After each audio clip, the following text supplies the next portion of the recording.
Pedro from A&P-Reacts. I'm here today with Sylvaine to talk about the new record, Nova, out March 4th on Season of Mist. How are you doing? I'm doing pretty good, thank you. We had our release show for Nova yesterday here in Paris, which is why I'm like in a random hotel room and look like all cozy. And tomorrow is release day, and I just cannot believe that it's actually here now. It's absolutely surreal, but I'm exhausted, but I'm doing good.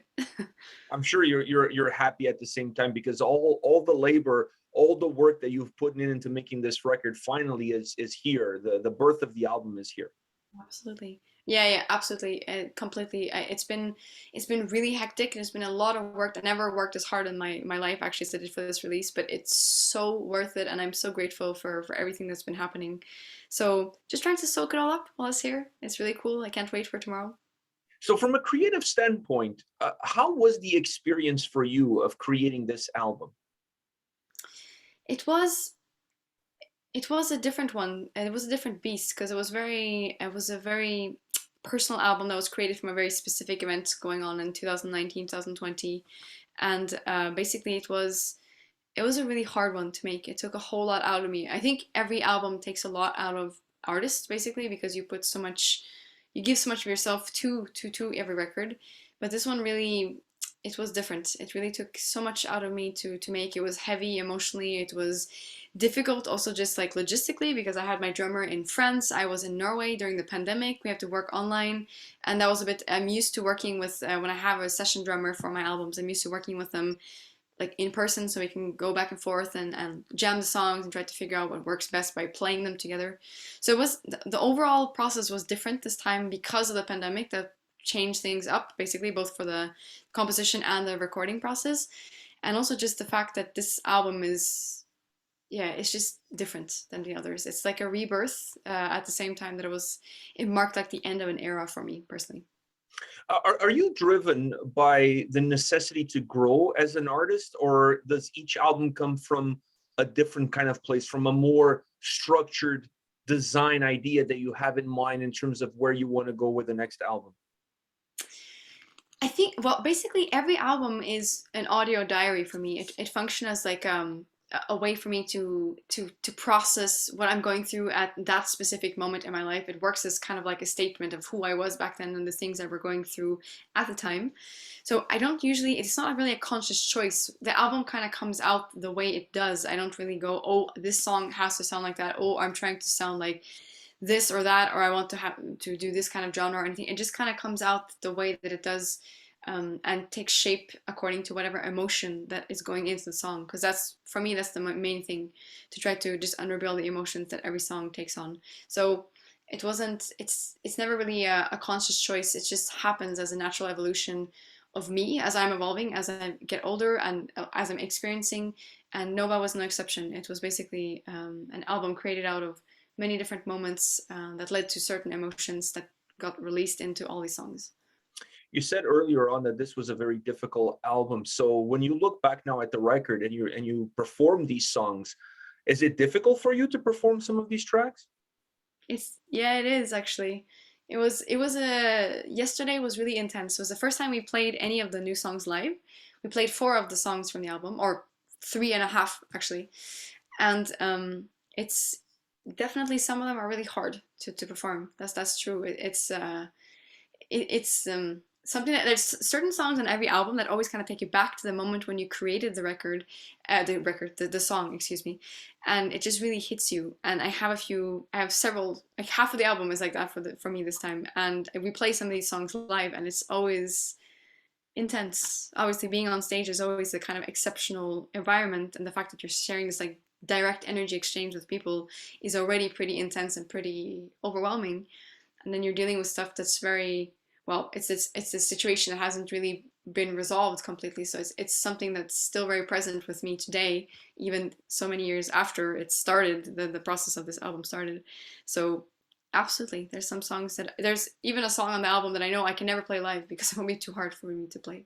Yeah, because you're basically forcing yourself to relive that same moment Exactly. over and over again.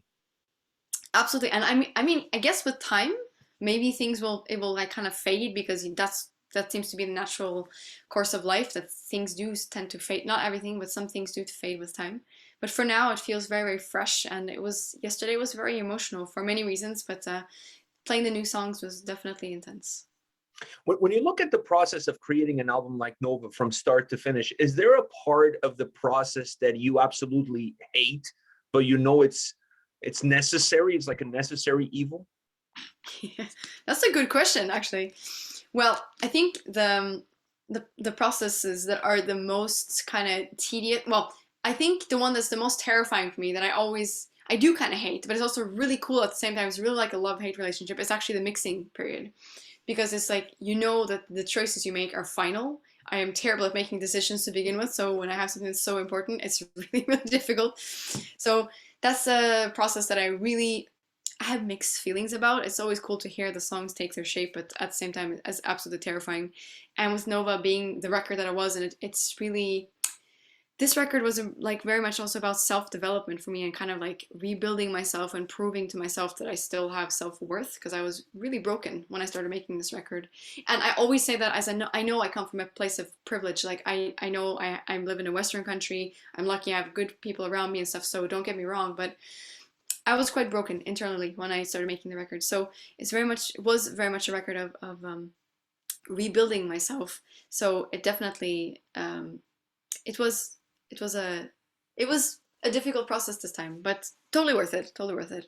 And I think every part of the process was actually quite difficult. The writing of the songs was long because I started in 2019. I started writing like about half the record in 2019 and about half the record in 2020 during the pandemic. So I'm trying to think. I don't think there's any specific part of the process that's the worst, but the mixing is definitely the most terrifying part of the process. You also have to listen to the song over and over again to the point where you kind of go a little bit like deaf with it. So I would say that that's probably the hardest part. That's always very daunting, but at the same time quite rewarding when you get to the final point you want to go to. When I was listening to the album, it was really hard for me to tell if the sound drives the atmosphere or if the atmosphere is driving the sound. I was completely immersed by the experience, and I wasn't really sure if I was moving forward or backwards. Which one drives which? Another good question. I think, as I said before, the songs, they take a very natural shape. I'm not trying necessarily to specifically push in a certain direction, because I'm trying to always respect the initial emotion that went into creating that first idea. So trying to keep it spontaneous in the beginning and then just like layer things and build up under those emotions and whatever that they require, basically. So it can be both, I would say. Depends on the song, actually. Usually it's the atmosphere that is key to what the sound will take on and where the sound goes.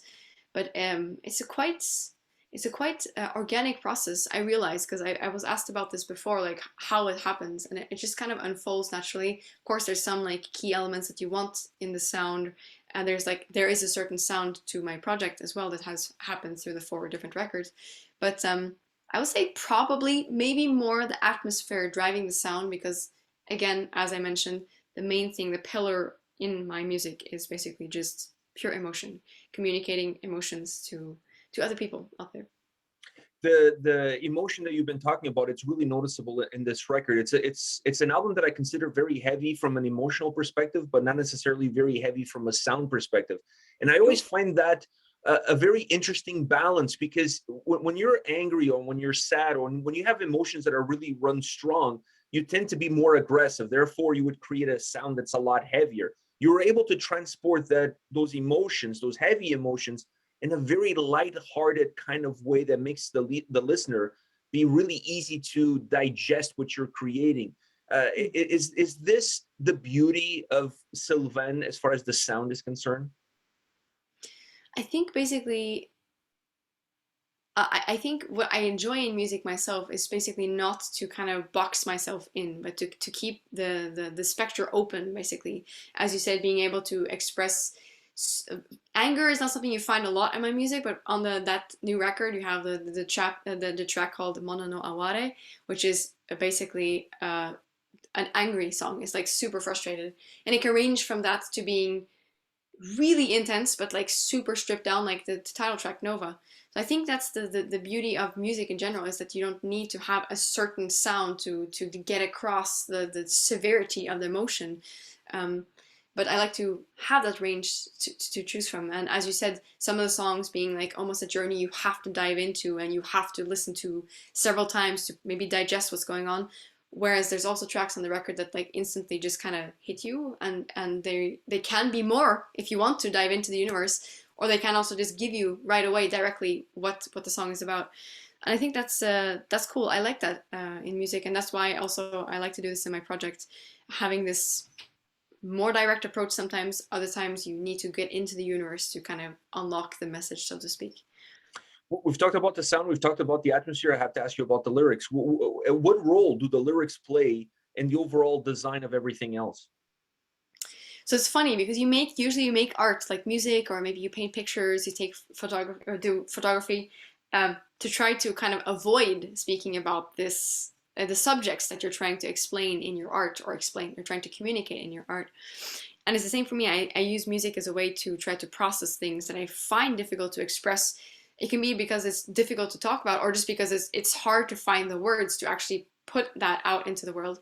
So I make music about these kind of topics, and that's what led me to want to create Sylvaine back in like 2013. So basically, I love lyrics. I love the written word. I've always been into poetry. I like reading. Linguistics is interesting as well, but it's very challenging actually when you're making the music always comes first for me. I have a few like books. I have a document on my phone where I'm writing constantly. I just write down, it can be a word that I'm inspired by, it can be a sentence, things that come up in my mind. Very often like before sleep I'll have like a sentence and then I'll write it down, and things will grow from there. But usually it's the music that comes first for me, then the lyrics. And it's always hard to try to, because I know what the song is about, I know what I'm trying to convey with the song, but then putting words on it is always challenging. So I really like writing lyrics, but it's always very, very hard to do. So it can take very long actually to get it right, and to make lines that don't sound trite, because some of the subject matters that I deal with can sound very like loopy, or like, it can even sound arrogant or like elitist, or just like weird if I try to put it into words. So lyrics have a big role for sure, but it's always a big challenge. It's always like, even for Nova, I was even writing some final lyrics in the studio, which never happens because I was so struggling to find words to put on the emotions that I put into this record. Do you use your voice then to kind of merge those worlds together? Because I thought your voice on this record was, it was just beautiful. Like, I mean, like, I don't think there's any other word to describe it, because it was just something I've never experienced before on a record. It really made me feel the record. So Oh. do you take different approaches depending on the mood of the song, the lyrical content, as far as how you're gonna use the range that you have? That's also something that happens quite naturally, because I mean, I usually, where the way the songs start for me is with the guitar. The guitar is like the pillar of everything, the rhythm guitar, that is. And from there, the layers build, and then usually the main vocals come, either the background vocals come first, or the main vocals show up right after the guitar. So it's when it comes to the lyrical content, basically the languages and the way that I approach that is basically very much related to the emotions of the music. And sometimes I don't want to be confined by the framework of using lyrics. Like, for example, on the title track of Nova, it's a made up language because it just came out that way. When I was like working on the song in the very beginning, I was just improvised.